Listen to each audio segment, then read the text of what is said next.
Hi, everybody. It's always nice to be post-lunch, so everybody's happily well-fed. And thank you for that introduction. So my name's Allison Lin. I'm an addiction psychiatrist here at University of Michigan. Clinically, I see patients at the Ann Arbor VA in the Substance Use Disorder Clinic. And most of my time I actually spend doing research, but my research really focuses on health services. So how do we expand treatment access, and how do we improve treatment quality and outcomes for patients with opioid and other substance use disorders? So today, I'm here to talk about opioid use disorder treatment.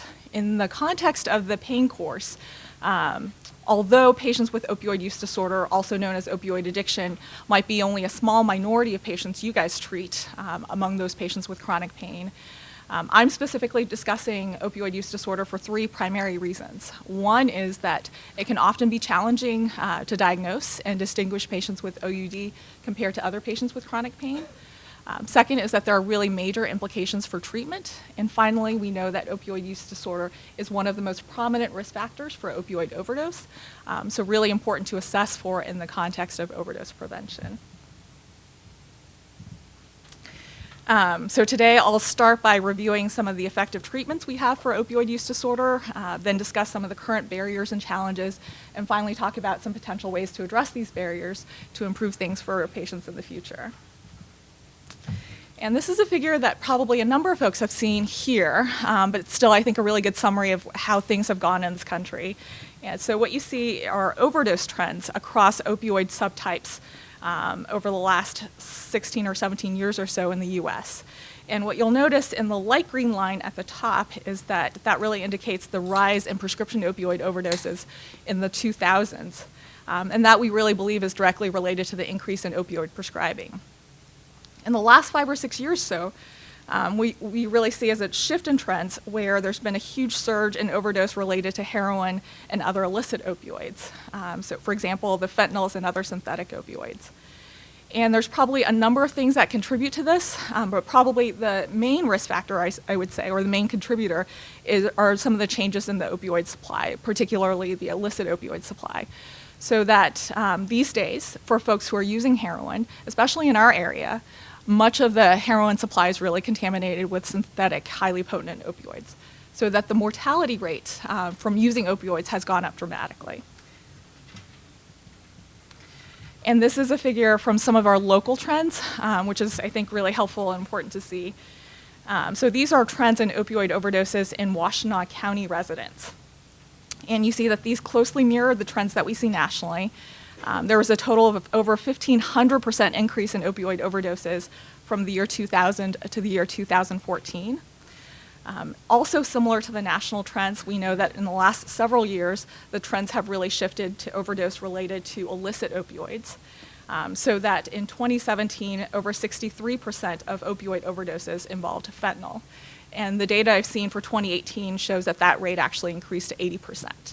So the vast majority of people dying in our county from opioid overdose have on board synthetic, likely illicit opioids. In addition, it's really important to keep in mind that a lot of these folks also are using other substances.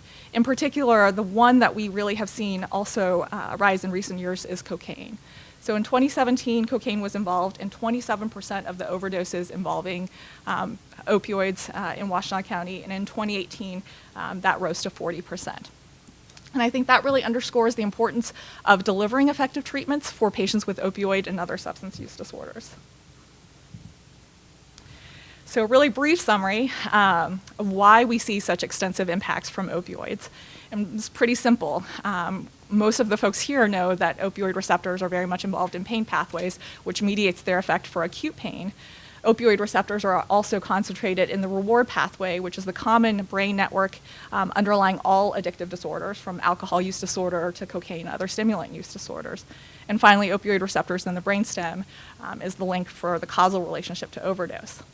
So when we see this kind of overlap, and we also know that over 50% of patients with opioid use disorder also have chronic pain, really emphasizes the importance of addressing these conditions together. One of the challenges, though, clinically, as a lot of folks here, I think, who see patients in outpatient settings have probably experienced, is the challenge in terms of differentiating and diagnosing patients. And this challenge has actually been made more difficult by the fact that the terminology we use is particularly confusing sometimes. So just wanted to take a moment to define some of the terms. So you might have some patients who have chronic pain only. A subset of these, especially in recent years, who've been receiving prescription opioids from us on a long-term basis, so they're using opioids.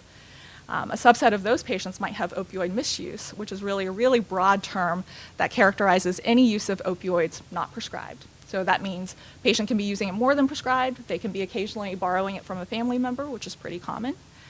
And we know that opioid misuse is a risk factor for opioid use disorder or opioid addiction, but it's not the same. And so when I say opioid use disorder, I'm really referring to the underlying chronic medical condition that characterizes an addiction to opioids. And that's really characterized by the inability to control or stop the use of opioids despite numerous negative consequences.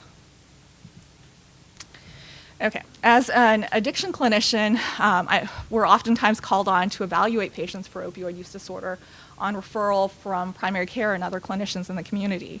And when we're evaluating patients, we're really just applying some of these criteria and thinking about symptoms along these lines.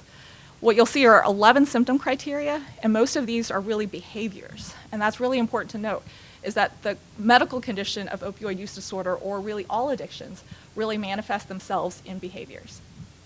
And the diagnosis really lies on a continuum of mild to severe, depending on the number of these symptoms. One of the challenges, though, is that for patients who are receiving prescription opioids, the symptoms of tolerance, meaning requiring higher and higher doses of opioids for the same effect, and also withdrawal, so the symptoms in the setting of discontinuing opioids, that those alone are not sufficient for a diagnosis, because we expect that the majority of patients who are receiving opioids long-term will exhibit those symptoms.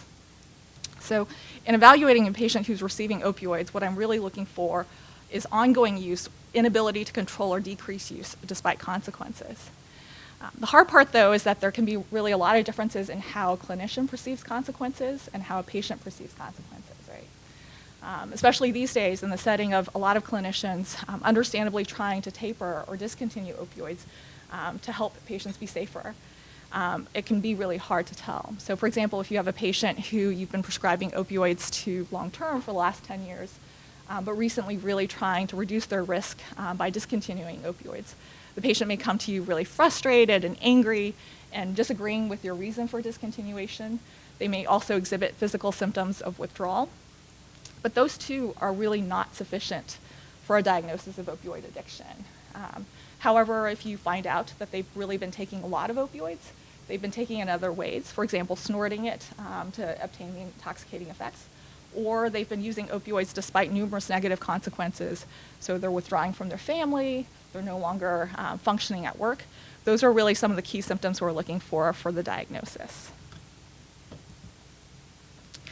And there are obviously a number of important reasons why accurately assessing and diagnosing patients is important, but I think there are two main ones I wanted to emphasize. One is really the implications for treatment. But in addition, I think clinically, sometimes even more important is really that it can change the dynamics that you might have as a clinician with your patient. It can change the dynamics from one of feeling really frustrated or uncertain about what to do to one where you're really able to think about being able to deliver effective treatments that actually improves outcomes for this patient.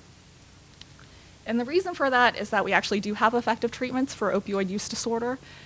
These are predominantly the three medications: methadone, buprenorphine, oftentimes combined with naloxone, which is branded as Suboxone, and lastly is long-acting naltrexone, also branded as Vivitrol. So methadone has been around for a really long time. It was FDA approved in the 1970s for the treatment of opioid use disorder. But in contrast to methadone's use for chronic pain that folks here are probably more familiar with, methadone used for OUD can only be dispensed, so not prescribed, but dispensed from DEA-approved methadone clinics. So the challenges with that, though, are mostly around access and accessibility, because there's very few methadone clinics around. I'm not sure if anybody here knows if there are any local methadone clinics. No? Yeah. So there's currently one in the Ann Arbor area. There are a few in Wayne County. There's one in Jackson, but there's really very few in between. So you can imagine, particularly for rural folks in the UP, there's actually not a single methadone clinic. In addition, patients have to go there for the first many months of treatment to be dosed daily, so it can be really hard for patients to sustain treatment even after they've engaged. The second medication is buprenorphine, formulated together with naloxone to deter misuse. That's been approved since 2004, prescribed to be used by general outpatient clinicians. So physicians, NPs, PAs can all obtain training and a DEA-X waiver in order to prescribe buprenorphine. The two medications, methadone and buprenorphine, are themselves opioids. So really the goals of treatment are several-fold. They are to reduce the cravings and urges for patients to use opioids. They're also, when they're dosed appropriately, patients no longer feel as much the intoxicating effects if they use opioids on top of it. So for example, a patient who's been dosed appropriately on buprenorphine, even if they use illicit heroin or other opioids on top of it, no longer are feeling the same intoxicating effects and are much less likely to use. And then finally, both of those medications treat the withdrawal symptoms of opioids, which is one of the main risk factors for why people continue to use. In contrast, the third medication is long-acting naltrexone or Vivitrol. I don't know if anybody in this room has ever prescribed naltrexone for any reasons. Okay, besides Chad? For pain, yes. So it's interesting how we use some of these medications differently. So in the addiction world, we oftentimes use naltrexone for alcohol use disorder, actually. But for opioid use disorder, really the effective formulation of naltrexone is the long-acting injectable, which is a once-a-month formulation.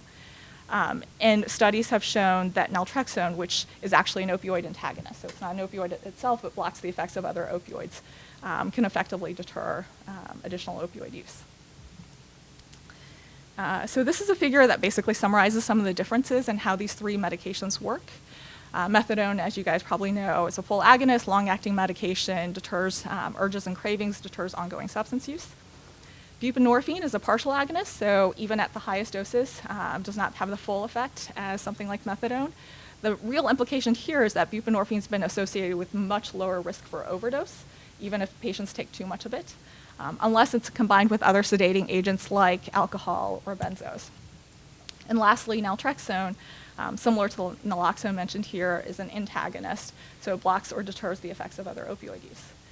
The primary challenges that I see clinically with the medication naltrexone is that it's oftentimes really hard to get patients started on it because they actually have to be opioid-free for quite a decent period of time, depending on the type of opioid that they were using before that, or else the naltrexone can actually precipitate withdrawal symptoms.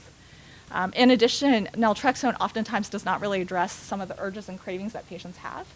So even when they're receiving this monthly injection, it's hard for them to convince them to keep getting their injections if they're really having a lot of the other symptoms of their opioid use disorder. Regardless of these, your choice of medications, though, the underlying goals of treatment are the same. Sometimes people ask me, so if you're using opioids to treat an opioid use disorder, isn't this the same as trading one addiction for the other? If anybody in the audience has that question in mind, I'm glad that you do because it's a very understandable question.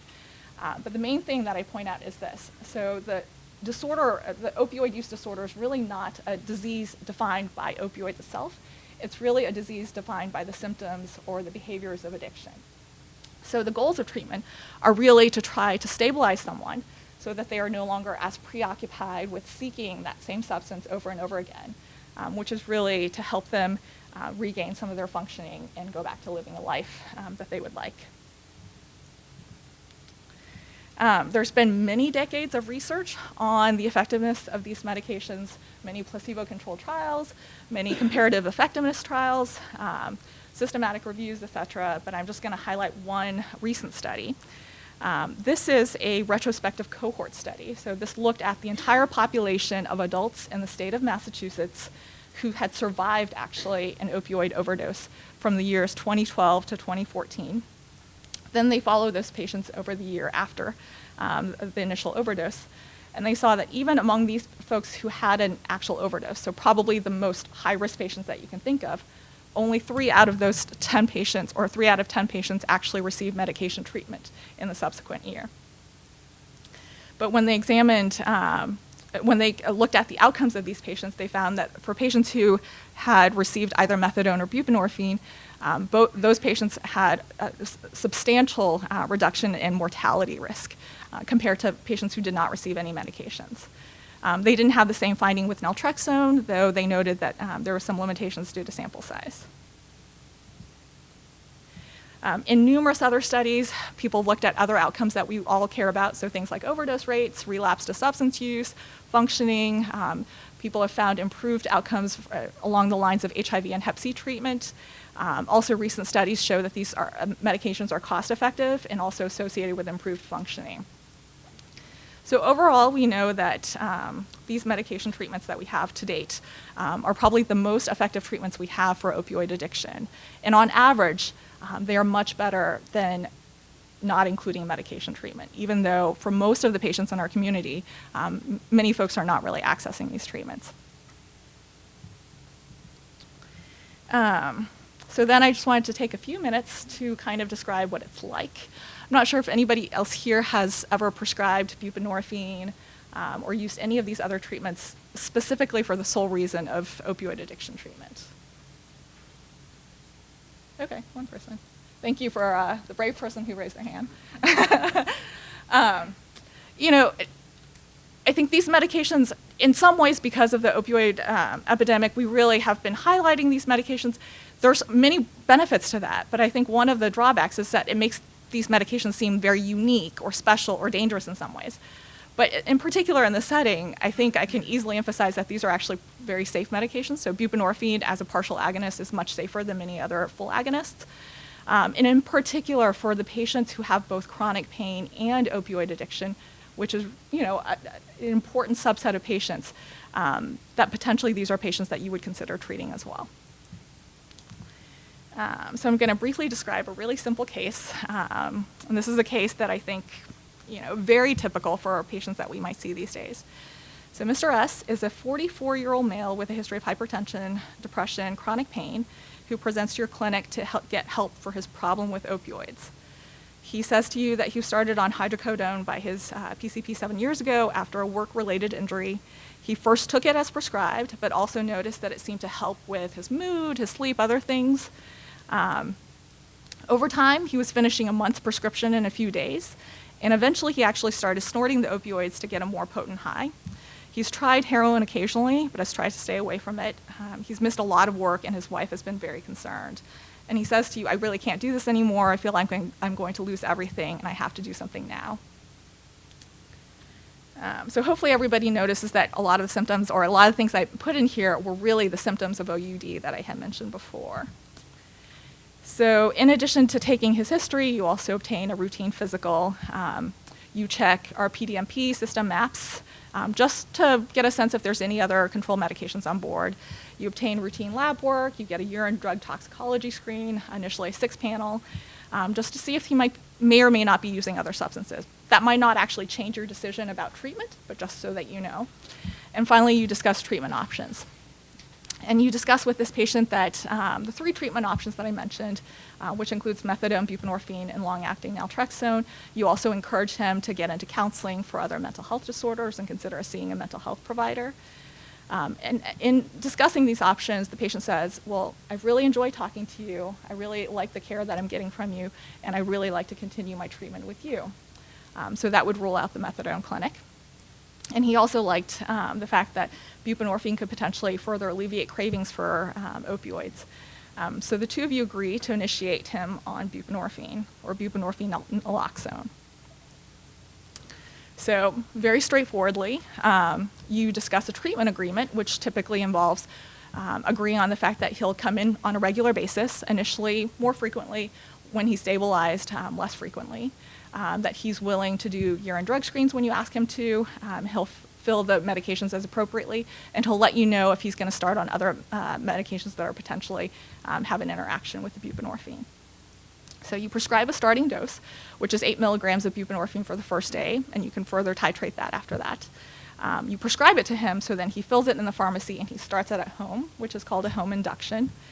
And over the first week or so, you slowly increase the dose, and you get up to a dose of about 12 milligrams of buprenorphine. And he comes in and says, I actually feel pretty good. I'm no longer craving opioids. My mind is no longer preoccupied so that the only thing I'm thinking about is to get my next dose. And I'm tolerating this dose and doing relatively well. So this is good. You eventually move out his visits so that he's coming in maybe once every month. And he does engage with other forms of counseling and therapy as you had recommended as well.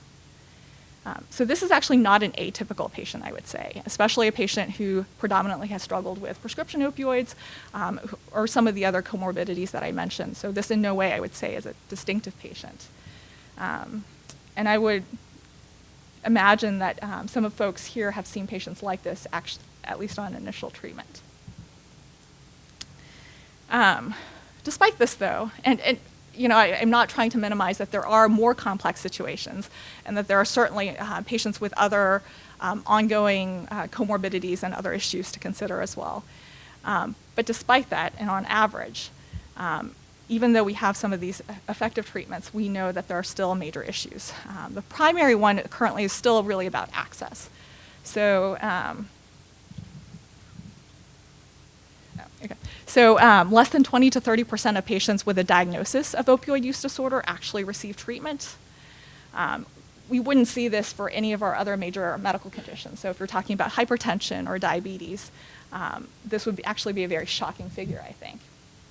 In addition, for a subgroup of patients, even those who are receiving treatment, for example, buprenorphine or naltrexone, there can be additional challenges where they have difficulty staying in treatment. We know that the average retention rates for a medication like buprenorphine is less than 50% at 3 months.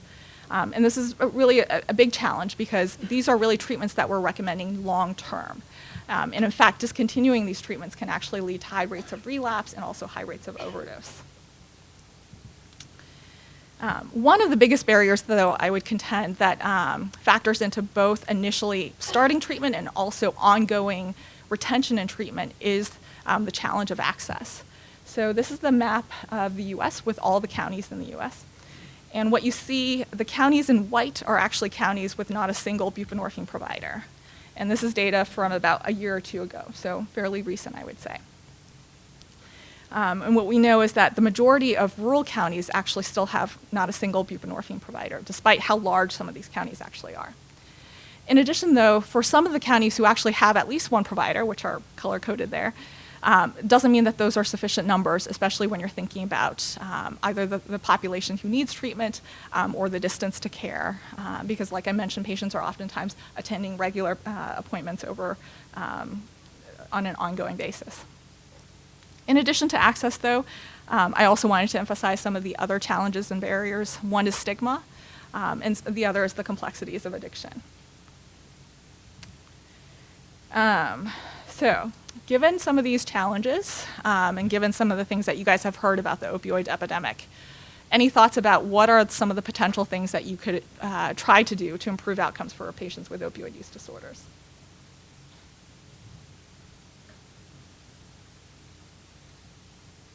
Yep.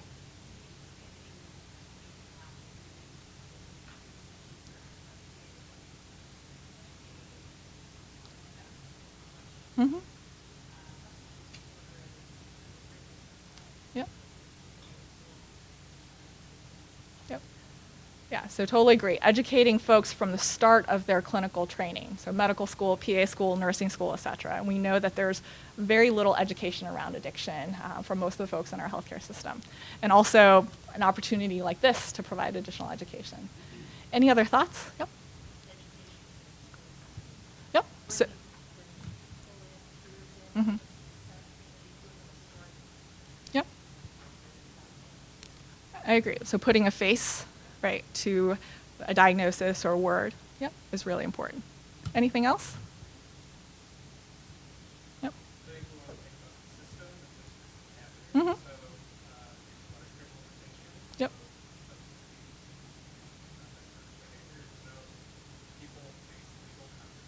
Mm-hmm.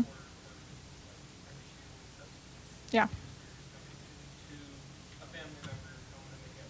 Mm-hmm.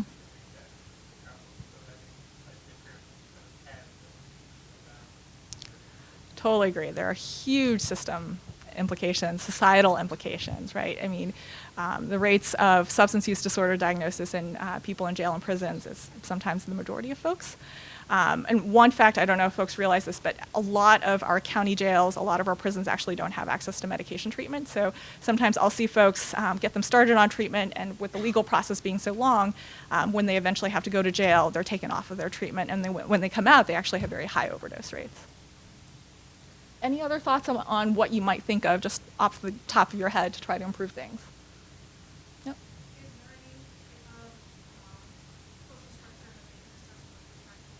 Totally. Mm-hmm. Yeah, totally. So all of the psychosocial needs and characteristics of these folks to address it. So not just in the jail population, but really all folks with substance use disorders who might have mental health comorbidities, who might have problems with unemployment and income issues. So addressing all of these things. The other two that I just wanted to emphasize for one brief moment is really how do we decrease stigma? And we see that in several ways. One is in patients themselves, and I really think that that's a huge barrier to patients engaging in treatment when they themselves feel a lot of stigma for the addiction that they have. In addition, the stigma in all of our healthcare systems. So the fact that treatment for addiction oftentimes remains outside of some of the traditional healthcare systems, it makes it much harder to really think about it like any other medical illness that we treat.